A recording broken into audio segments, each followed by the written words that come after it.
right, Precalc, let's finish this problem. So, at what point does the limit exist?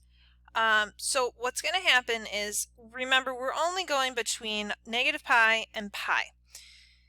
Anywhere between pi, negative pi, and 0, you can tell that if we were approaching, let's say, negative pi over 2, whether you go from the left side or the right side, you're approaching negative pi over 2 because it's the same. And any point along here, whatever you approach from the left, you're going to also approach on the right. The only place where it's going to get funky is along this vertical asymptote. Let's say that we're approaching pi over 2. Well, if you're approaching pi over 2 from the left, this piece is going up to positive infinity. If you approach pi over 2 from the right, this piece is going down to negative infinity. So at pi over 2, the limit is not going to exist because the left-hand limit and the right-hand limit are approaching different values. One's approaching positive infinity and one's approaching negative infinity. And then anywhere between pi over 2 and pi, so let's say we were doing 3 pi over 2, which would be somewhere in the middle here. As you approach 3 pi over 2 from the left, not 3 pi over 2, I lied. Let's say that you're doing 2 pi over 3.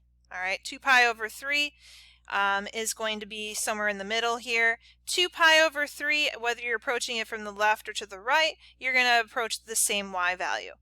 So the limits are going to exist everywhere in between pi over 2 and pi, just not at pi over 2.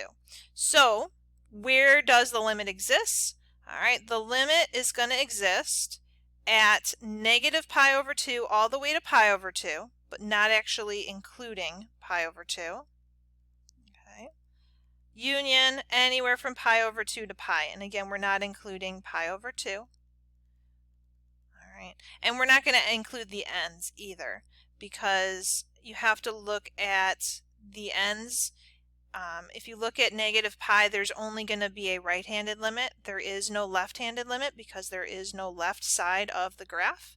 So we can't include that in our domain. Same thing with pi. Because there is nothing beyond this, there is a left-handed limit, but there is no right-handed limit because there's nothing to the right of it. So that's why none of these points are kind of included in the domain. All right, that's why we're using open brackets. Part C says, at what point does only the left-handed limit exist? No right-hand limit. I kind of just touched on that. If you look over here at pi, there is a left-handed limit because we can approach it from the left-hand side, but there is nothing to the right of it, so there is no right-hand limit. So that value is going to be our answer for C, pi. And then for D, it says, where is there only a right-handed limit? Well, that's going to be at negative pi, because you can approach negative pi from the right, but you can't approach it from the left because there is no graph over here. So that's going to be the answer to part D. All right, so that is limits and sandwich theorem. Thanks for listening.